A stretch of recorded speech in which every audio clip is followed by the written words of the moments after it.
Good day, everyone. We are the Group 8, a BPED 3B students, and we will be discussing the Unit 8, which is the administrative responsibility for physical education. Let's start with our first reporter.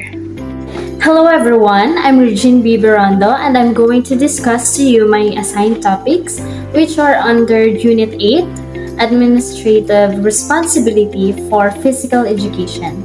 And these are the care of equipment and guidelines for facilities. But before that, let us know what is a physical education plan.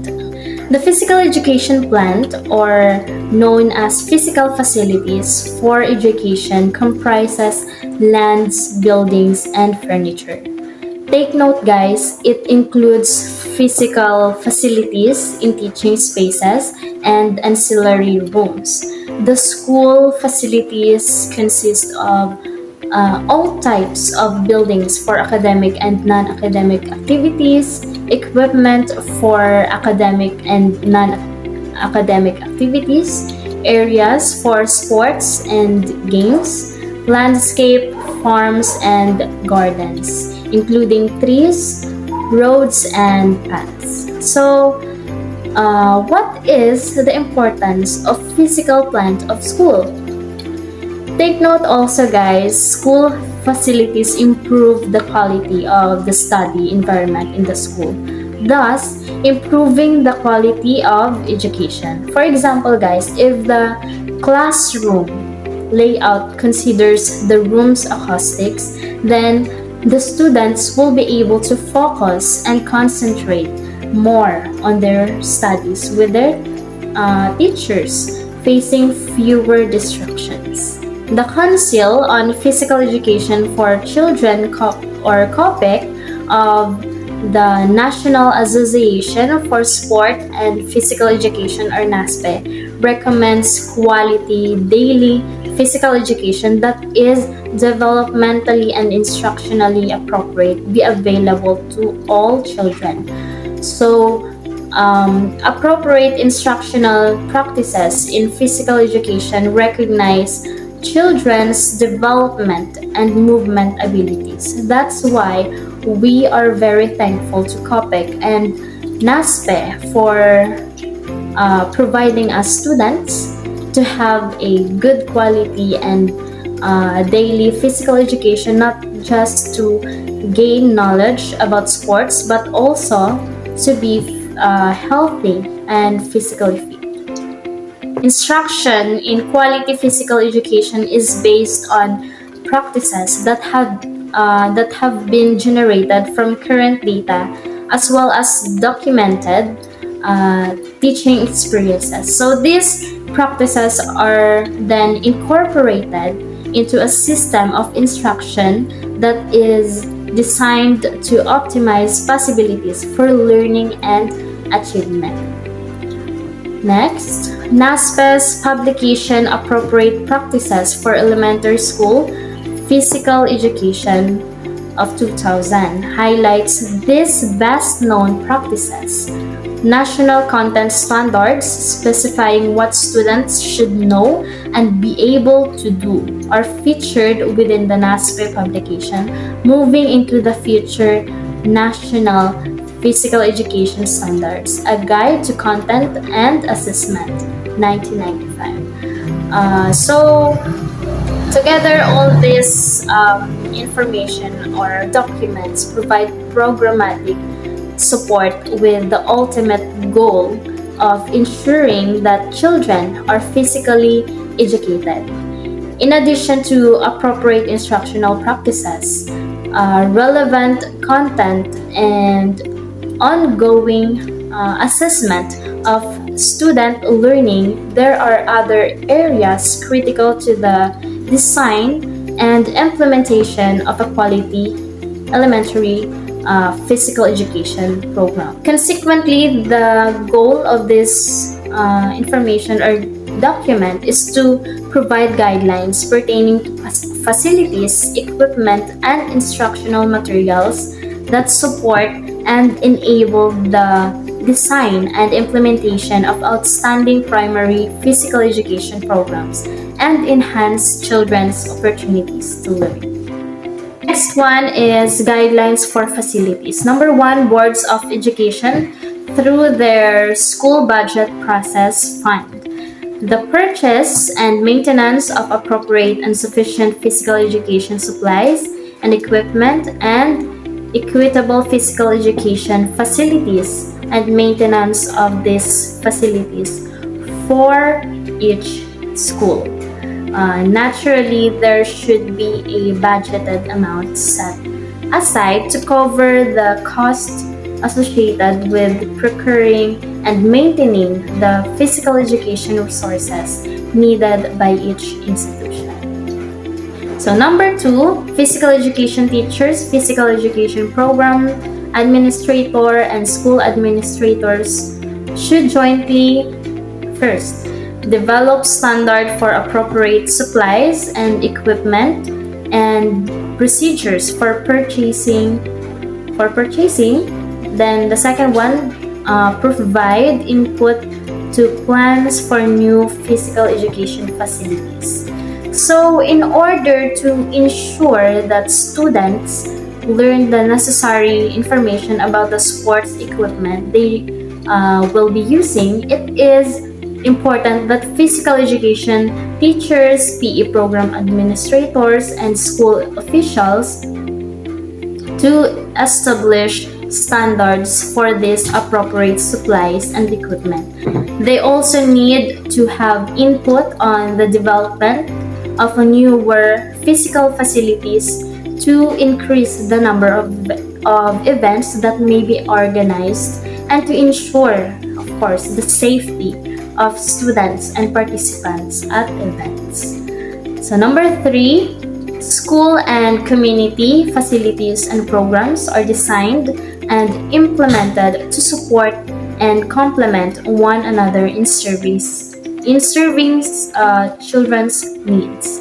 Number four, there is a dedicated facility for the physical education instructional program. Number five, adequate space ranging from 110 square feet to 150 square feet per child. For learning movement activities in which children can move freely and safely. The student or teacher ratio should be 25:1 per class. Intact classes should not interfere with one another. So number six, adequate space ranging from 400 to 600 square feet with a height of 12 to 15 is available for safe and proper storage of physical education equipment. Number seven, physical activity space is designed to facilitate instruction free of distractions and pass through traffic patterns. Number eight, restrooms and drinking fountains should be located close to the instructional facilities. If drinking fountains are in the instructional areas, they should be recessed. Number nine, office space ranging from 120 to 240 square feet in size for the physical education teacher is provided to allow students convenient access to their teacher for consultation and or assistance. Okay, number 10, a learning environment with adequate acoustics or sound baffles permits children to safely participate in all phases of instruction. Number 11, we have here, of course, these facilities are prone to dirt caused by different activities in physical education. It should be maintained. So, indoor facilities with proper flooring and lighting are clean and sanitized on a daily basis. Floor surface should be either hardwood with cushion or a roll-out synthetic product. The minimum amount of light should be 30-foot candles. Number 12, all weather outdoor surfaces are properly marked with circles, lines, ports, etc., to permit participation in a wide variety of activities and are appropriate for students with varied ability levels.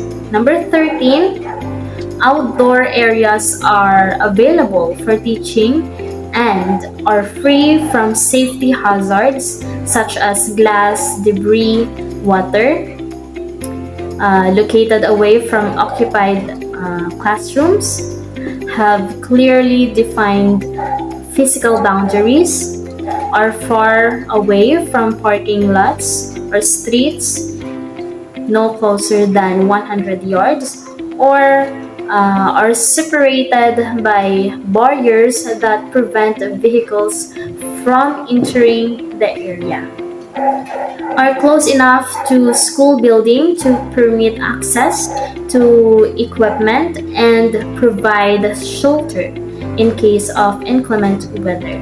And number 14, the last one, natural play areas are available to facilitate and encourage creative and exploratory play. So now, let's proceed to the next reporter. So features of outdoor facilities for physical education.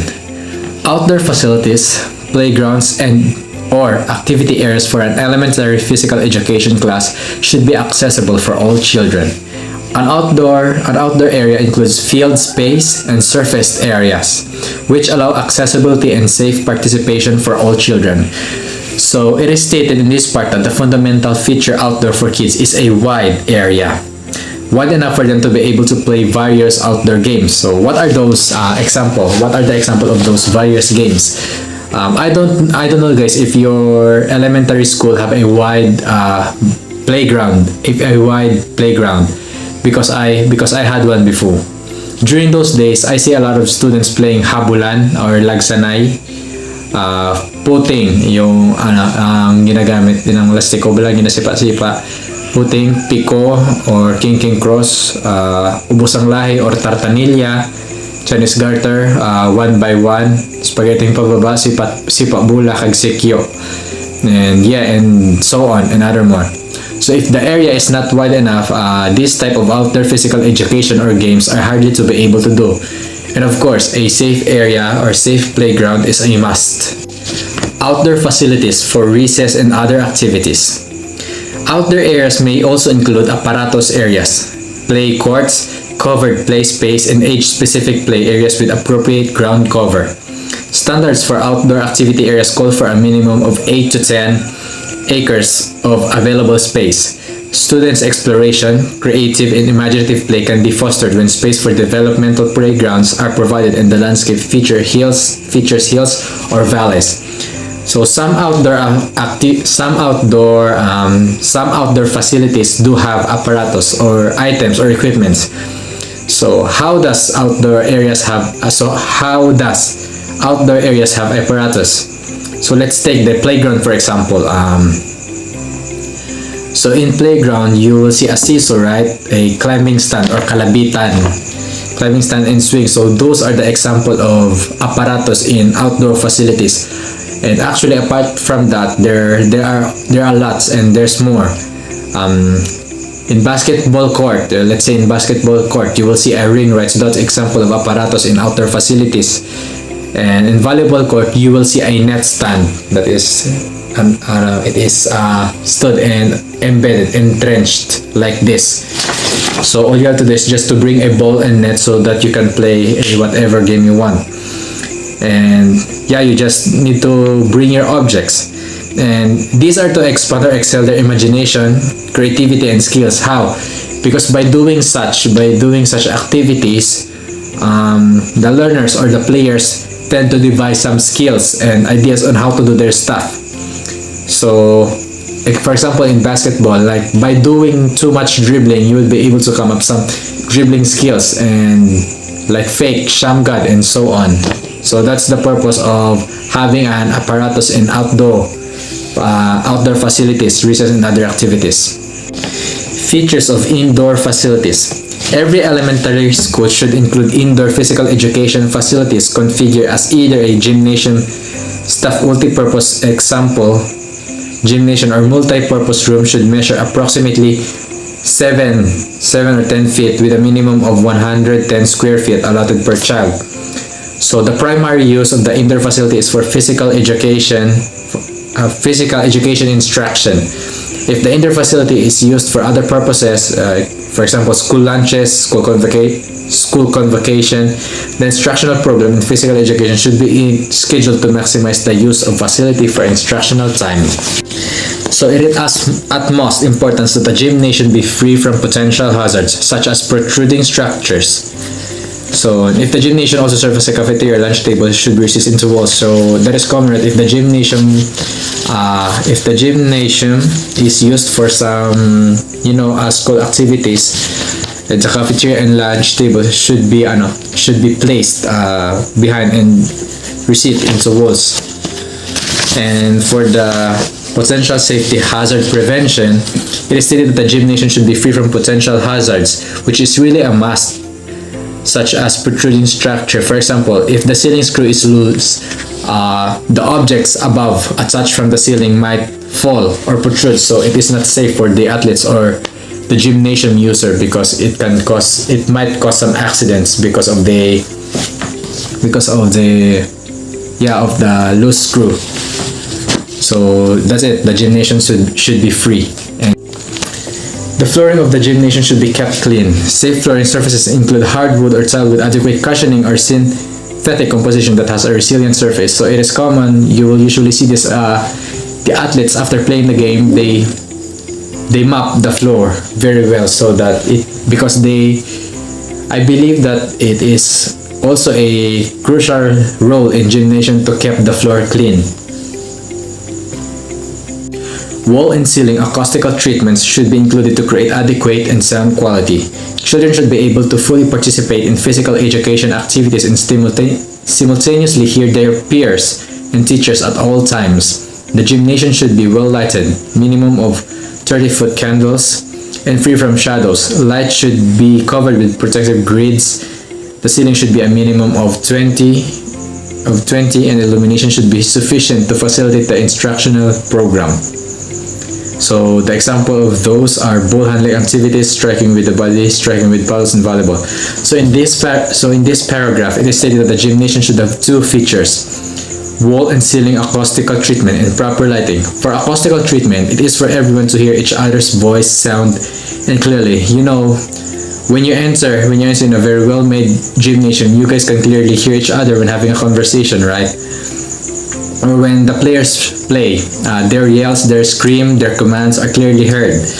With that being said, the purpose of acoustical treatment is to hear each other, and for the lighting is for players to perform and execute well, so to see the actions very well. So it is really important that the gymnasium should be very bright. Gymnasium walls should have a smooth or flat surface from the floor up to 10 to 15 feet of height. Walls can then be used for a variety of instructional purposes. Example is using the wall to throw towards or to strike towards. The indoor physical education facility should have easy access to outdoor instructional areas in order to facilitate quick transition from indoor to outdoor facilities. So that smooth or flat surface from floor up to 10 to 15 height is, you can call it something called wall pad. So sometimes you will see a gymnasium with a wall pad attached to a wall. The indoor physical education facility should have easy access to outdoor instructional areas in order to facilitate quick transition from indoor to outdoor facilities. So the gymnasium should be a place where outdoor can be performed inside. So some outdoor activities, a gymnasium should be a place where outdoor activities can be performed inside. So what are the examples of the outdoor facilities or outdoor physical education? So let's pick some sports. For example, volleyball, basketball, badminton, and other more. These are outdoor sports, right? And so can be indoor. So that's it.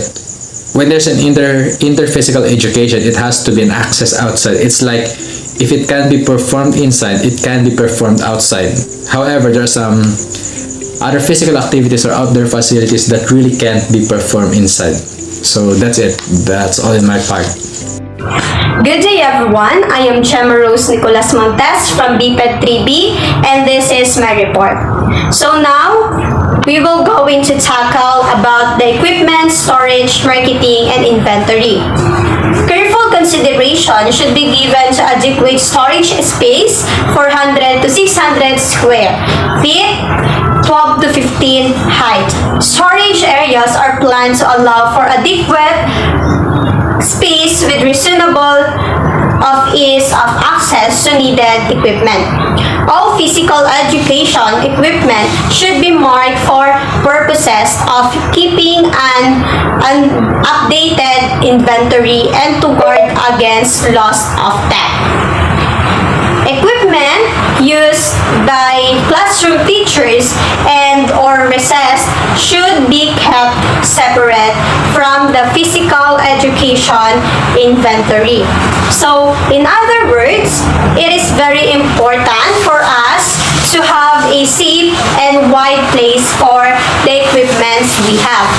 It is very useful that we have a background knowledge on how we will going to take care our materials and equipment to avoid easily broken and malfunction. Okay, so the next one, we will going to talk about the features of indoor equipment. So, the national standards for physical education content standard number 1 states a physically educated person demonstrates competency in many movement forms and proficiency in few movement forms. See, moving into the future, national standards for physical education, a guide to content and assessment, a publication of AAHPRD or the NASPE 1995 to successfully address this standard. Sufficient and developmentally appropriate equipment is essential. Okay, so the next one, we will going to tackle also the legal liability for injury. So, when we say legal liability, it is the responsibility that someone has for their actions. For example, the responsibility to pay another person for the harm or damage that is a result of these actions. Failure to comply with the latest regulations could result in legal liability if patient health is affected. So, determining legal responsibility for an accident of injury, often called as a liability, can be complicated also but often rests on whether someone was careless or negligent. It's easy enough to say that the person or business can cause an accident must pay for your injuries. But before you get to that point, you must determine who was legally at fault.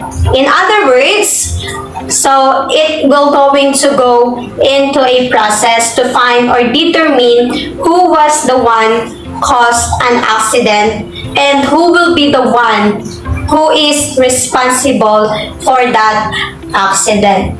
Okay, so we will going to have sometimes an interview to the police or authorities to solve what was our problem. Okay, so the next one, determining legal liability. So we will going to talk out also about determining legal liability. So most accidents happen because someone was careless.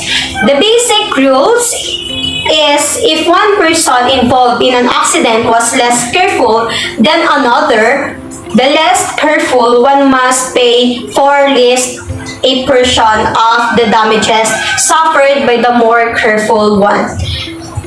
Okay, so legal liability for almost all accident is determined by this rule of carelessness and by one or more of the following simple propositions. So, the one who is careless is responsible for paying a half or even least portion of the damaged property. Okay, so next one, if the injured person was where or she was not supposed to be, or somewhere he or she should have expected the kind of activity which caused the accident, the person who caused the accident might not be liable because that person had no duty to be careful toward the injured person. So it is correct. Just like for example, in school, so you go to the working place that have a warning sign that no one could enter, but you enter and you got an accident or injury. So the person or the property who caused that injury will not be liable. Okay? So the next one, if the injured person was also careless, his or her action or compensation may be reduced by the extent such as carelessness was also responsible for the accident. This is known as the comparative negligence. So, if the person, for example, in driving a car or a vehicle, if the person who injured the most determined as a careless one, he or she will be responsible the accident as well. It is not about the injury that anyone got in an accident. It is very important to also know who will be the one who is careless in times of incident. Okay? So, the next one, if a negligent person causes an accident while working for someone else, the employer may also be legally responsible for the accident. Okay? So, of course, if you are working, again, we will going to have an example. You are working as a driver and you cause a accident or injury for that accident. Of course, you will be the only one who is responsible for paying for that property that you use.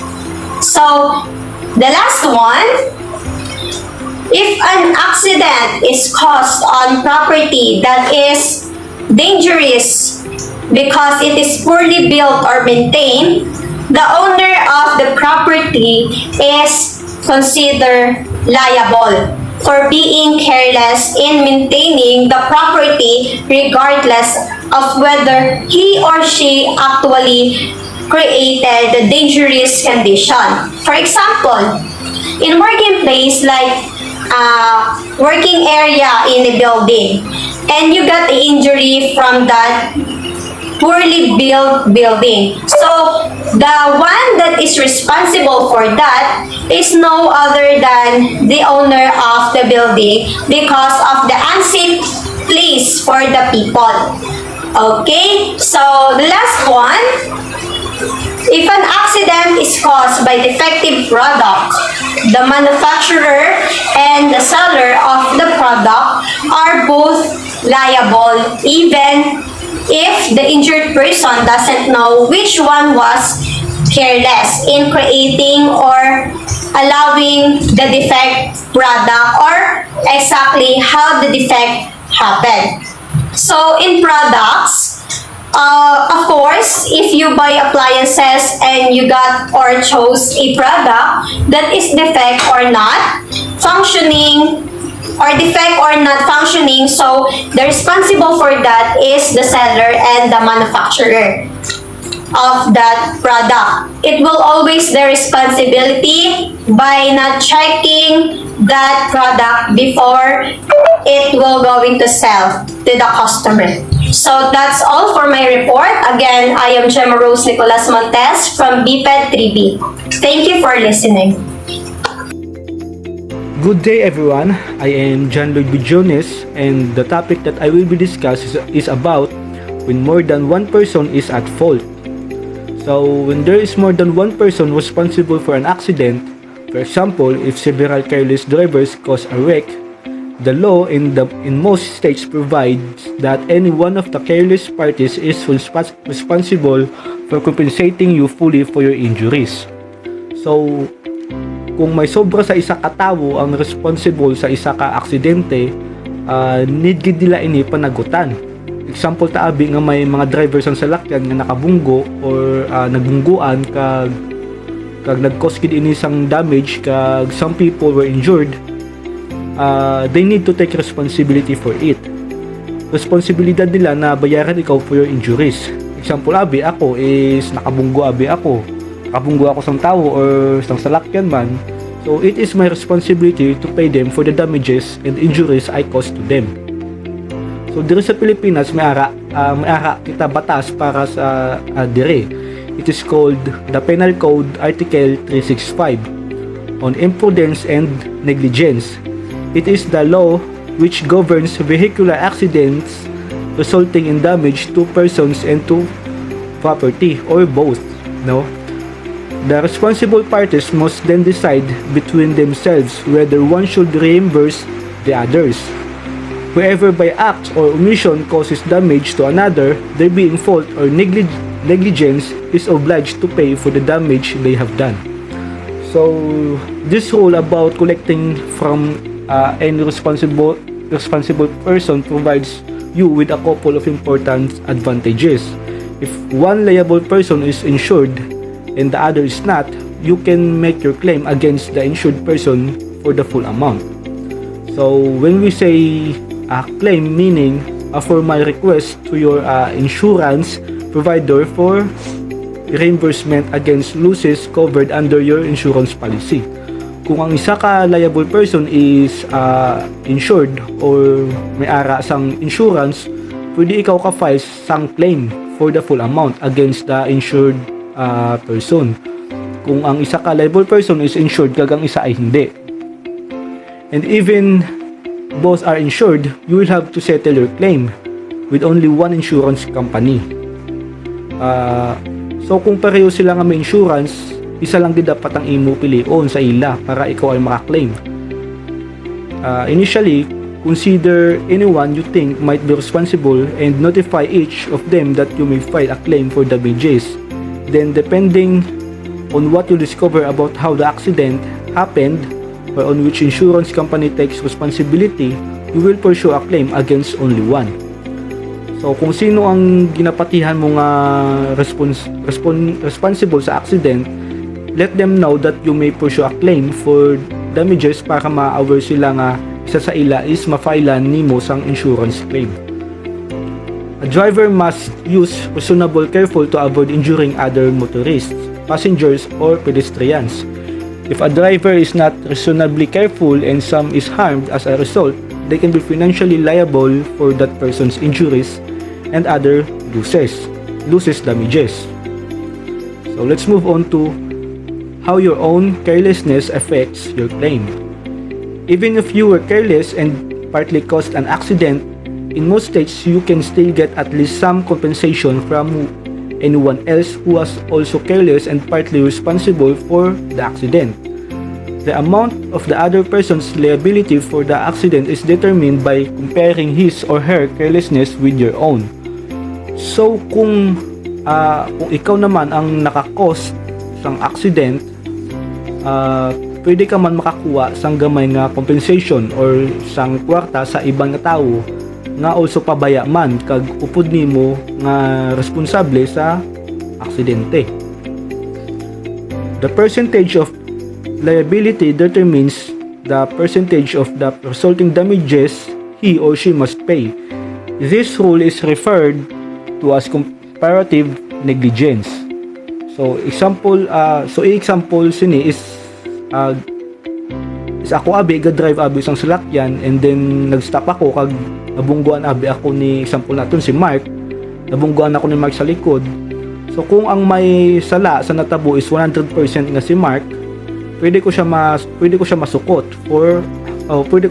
masukot. For example, sang 1K for my medical bills and for the damages. Pero kung naimbestigahan sang mga pulis nga gumulpi ako stop because may estudyante nga nagtabok halin sa school, kag ang insurance company ni Mark is gina-point out nga dapat naghinahinay lang ako sang dalagan kay tungod lapit lang kami sa school. In this case, tungod sa wala akong naghinahinay sang dalagan, nag-cause ako sang 10% nga negligence. Because of this, Mark is not liable for my compensation of 1K, but for only 900 lang. Because ang 100% liability ni Mark din minus ang 10% nga liability nakon. So that's the end of my report, guys, and thank you. What is first aid is all about? First aid refers to medical attention that is usually administered immediately after the injury occurs and at the location where it occurred. It often consists of one-time, short-term treatment and requires a little technology or training to administer. First aid can include cleaning minor cuts, scrapes, or scratches, treating a minor burn, applying bandages and dressings, the use of non-prescription medicine, draining blister, removing debris from the eyes, massage, and drinking fluids to relieve heats. The importance of first aid. First aid is an important tool in quickly responding to accidents to ensure that injuries can be efficiently and promptly dealt with before a trained medical professionals arrives to administer more specialized treatment. First aid in school is especially helpful as children often get into accidents that can need swift care in order to prevent things from escalating. Whether it's a minor injury or something more serious like a fracture, preventing further complications is paramount. Ensuring there are trained first aiders within the school will help a school be a safer environment for everyone. Here are just some of the benefits that come from having a first aider on site. First, quick response. Second, first aid can save lives. And last one is a greater sense of safety. So we have a benefits with a first aider on site. So a quick response means since some accident won't require any professional treatment provided injuries don't get aggravated, a speedy response from a first aider will prevent things from getting any worse and provide necessary care. It's natural for children to be upset when they get injured, so reassuring them as soon as possible will help calm down and get them feeling better. So first aider can save lives. So when it comes to more serious injuries, a first aid provides an essential role in keeping a casualty from getting worse and helps to stabilize their condition before professional help can arrive. CPR plays a core role in first aid training and quick application is crucial. So having a trained first aider on site who can stay composed under pressure is highly beneficial. So having a greater sense of safety. So becoming trained on first aid methods will help you to feel more secure and confident when deal with the emergency situation, as you will know the most efficient ways to deal with the situation. And the added benefit of this is that the people around you, be it students or other teachers and staff, will also feel more reassured knowing that there are trained people on site. The 5 main objectives of first aid training. First, preserve life. Preserving life is the primary objective of doing first aid. This involves making sure that the injury is not life-threatening one for the individual. It is also involved calling ambulances as soon as possible and also performing CPR in extreme circumstances. Someone who is trained in first aid should check for vital life signs as well to see if an injury is life-threatening.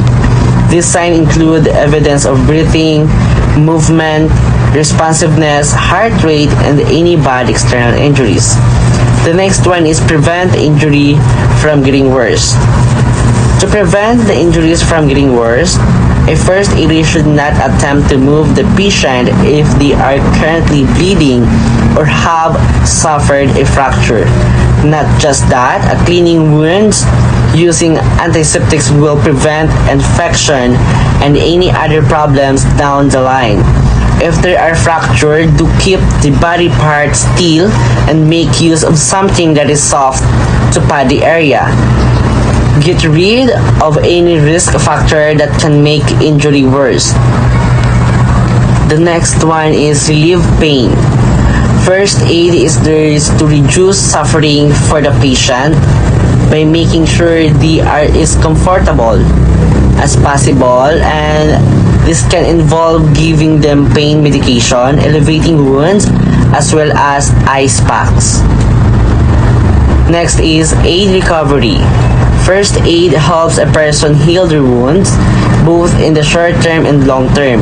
Aiding recovery involves putting pressure on a bleed and wound bandages. Pressure is needed to stem the flow of blood. So you have to get the patient to put their hands on the bleeding area while you prepare other aids. If the patient cannot do this because of the injury, then the first aider should do it for them. On top of that, advise the person what they can do when they go home, such as changing the bandages daily prevent infection. Next one is protect the unconscious. Unconscious persons are vulnerable and require more protection. Start off by identifying and clearing away any potential hazard from the person. This is to avoid greater harm to the unconscious person and prevent harm to the first aider. Then, check for important vital signs. If you don't hear a heartbeat, you may need to start CPR. If you don't think the person has a spinal injury, then place the person in the recovery position, which involves lying the person on one side and making use of the arm to support their head. What is medical assistants? Medical assistants are health care professionals who assist doctors in clinics and medical offices. They may show you the exam room, take your vital signs, and check your height and weight. Medical assistants will ask you about your symptoms and health concerns and pass that information to your doctor. Even though medical assistants works directly with doctors, they can give you medical advice to patients. Their duties are limited to collecting information and preparing the doctor and patient for medical visit. What does a medical assistant do? A medical assistant duties vary depending on the office or clinic. Most of their tasks involve administrative work or clinical work. You may meet a medical assistant in the front desk of a hospital or a medical office. Or they may be the person who comes in after you exam to draw blood. Administrative duties. A medical assistant might do administrative tasks like answering phones and scheduling appointments, greeting patients and their families, filing and updating medical records, coding and completing insurance forms, making arrangement for a hospital visit or laboratory test, handling billing, bookkeeping, and general office mail. Clinical duties.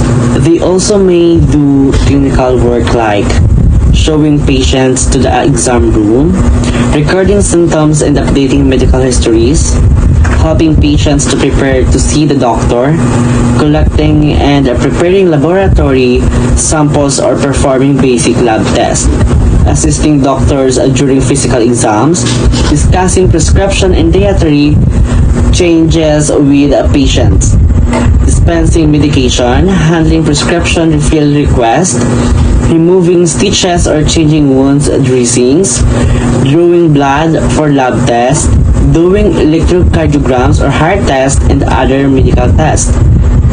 A medical assistant is a jack of all trades, streamlining important tasks to help the clinic run more efficiently. The importance of medical assistant. Medical assistants are an important part of the medical team because they handle both administrative tasks and patient care, serving as a liaison between the patient and the medical staff. One of the main parts of the job is interacting directly with patients. To be a medical assistant, you have to be detail-oriented, committed to accuracy, emphatic, and adaptable. Good interpersonal skills are a must.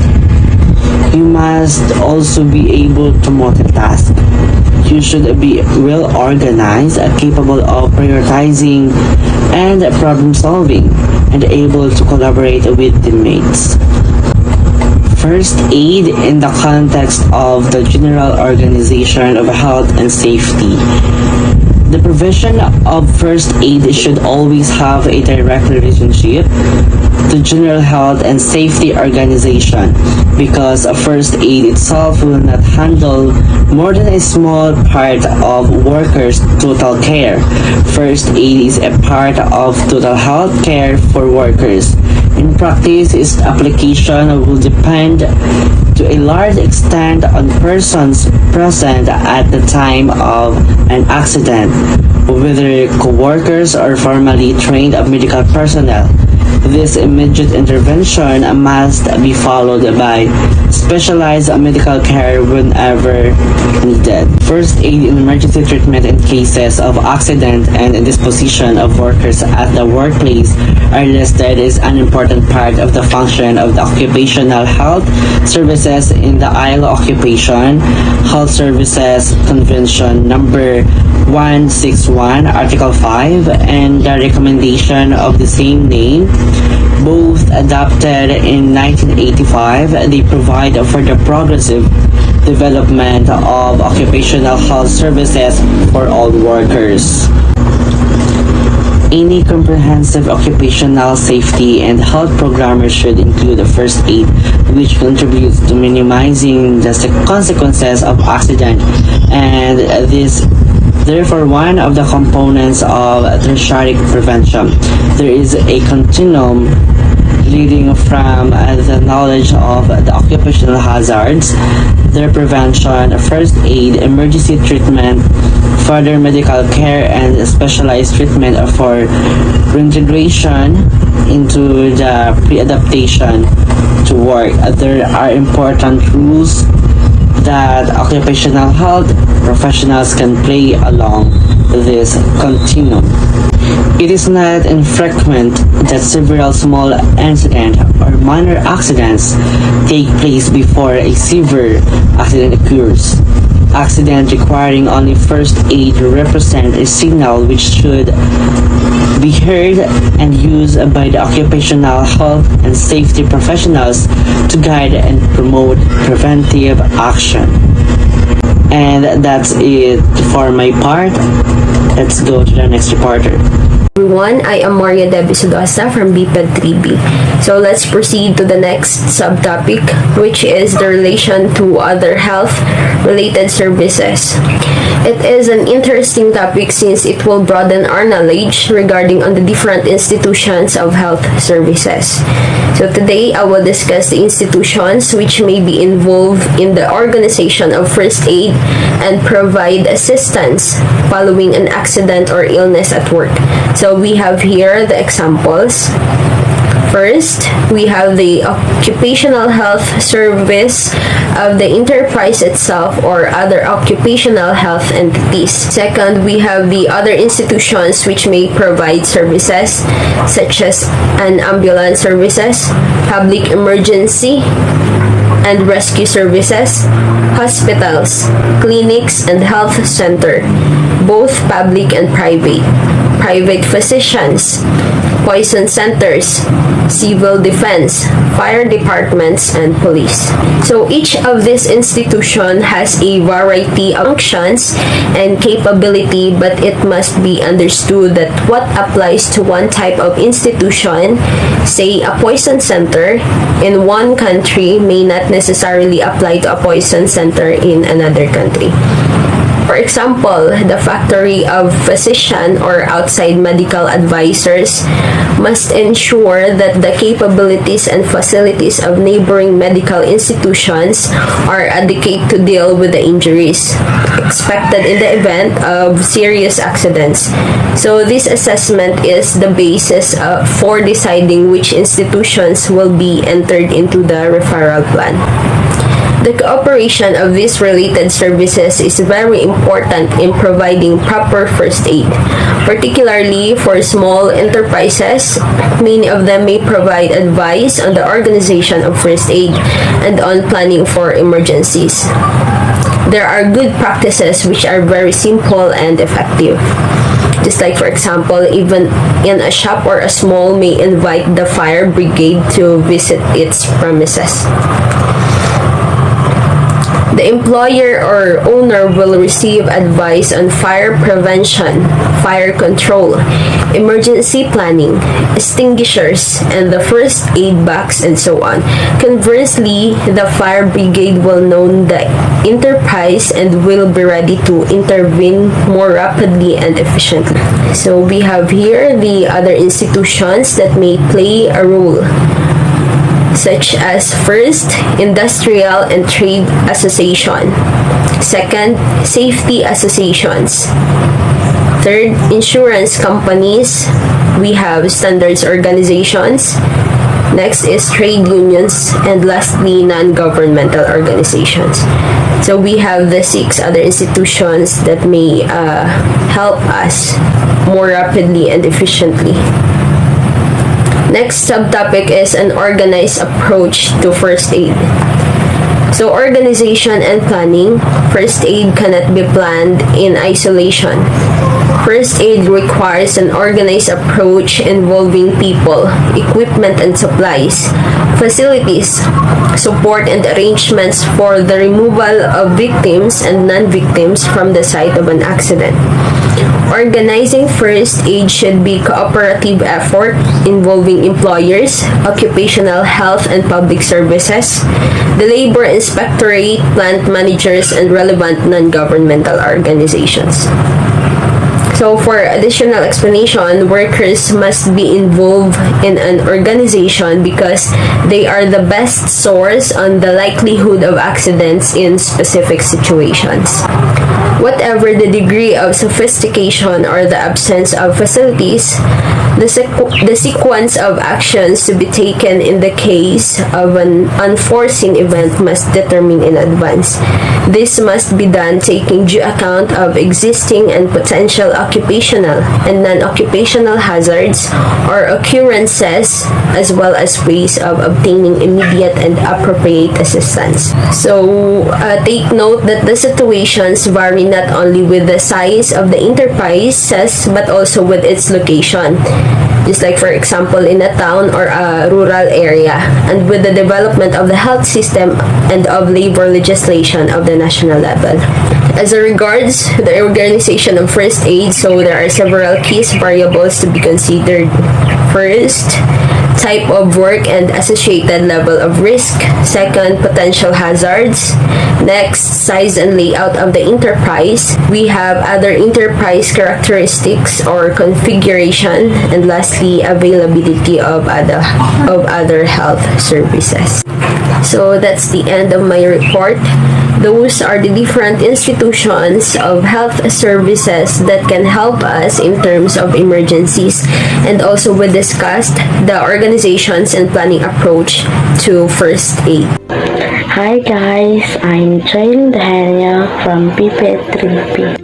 My topic is about the type of work associated level of risk, which is mga trabaho na may mga kalakip na mga trahedya o mga panganib. The risks of injury vary greatly from one occupation to another. Even with a single enterprise, such as metal working firm, different risks exist depending on whether the worker is engaged in the handling and cutting of metal sheets, where cuts and frequent welding with the risk of burn and electrocutions. The symbol of parts of metal plating, which has the potential of poisoning and skin injury. So that, kahit anumang trabaho natin, di maiwasan ang mga panganib, katulad na lamang sa negosyong kumpanya na ginagawa. Example of that is mga pagkat sang metal, maaari hindi ito mahawakan lalo na kapag nasa itaas, maaari itong mahulog o kaya't makapinsala na nagtatrabaho sa ilalim. Another example is pag-wilting. May mga panganib na pwede itong masunog o makakuryente sa mga tao. So the risks associated with one type of work vary according to many other factors, such as the design and age of the machinery used, the maintenance of the equipment, the safety of equipment, and measures applied under regular control. The ways in which the type of work or the associated risk influence the organization of first aid have been fully recognized in most legislation concerning first aid. So there are some works na nag-uugnay na panganib or risk, which is the organization of first aid, ay ganap na kinikilala ng karamihan ng mga batas tungkol sa first aid. The equipment and supplies required for first aid of the number of the first aid personnel under training may vary in accordance with the type of work and associated risk. Countries use different models for classifying them for the purpose of planning first aid and deciding whether higher or lower requirements are to be set. A distinction is sometimes made between the type of work and physical potential risk. For the purpose of planning first aid and selecting whether to get greater or lower requirements, countries classifying them using different models. There may be a contrast between the type of employment and the particular possible hazard. The number one is low risk, for example in office or shop or mababang panganib. Example of that is opisina kag mga tindahan. Second is the high risk, for example warehouse, farm, and in some factories and yards. The third is specific and unusual risk, for example in steel making, especially when working on furnaces, cooking, non-ferrous melting and processing, barging, foundries, shipbuilding, quarrying, mining of the other groundwork, work in compressed air and diving operations, constructions, lumbering, woodworking, and butchers, and rendering, lands, transportation, shipping, last industries involving harmful or dangerous substances. So, and third is mga hindi pangkaraniwang na panganib tulad na lamang sa paggawa ng barko o iba pang gawain sa ilalim ng lupa.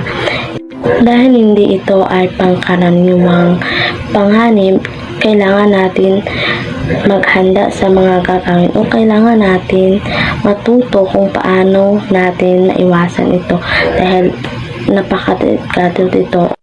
So, in potential hazard, even the enterprise which seems clean and safe, many types of injury can occur. Serious injuries may result from falling, striking against object, or contact with sharp edges of moving vehicles. The specific requirements for first aid will vary depending on whether the following occur: falls or serious cuts, severe limbs, crushing injuries, and entanglements, high risk of spreading wire and explosion, intoxications by chemicals at work, other chemical exposure, electrocution, exposure to excessive heat and cold, lack of oxygen, export expectation against animal bites and stings.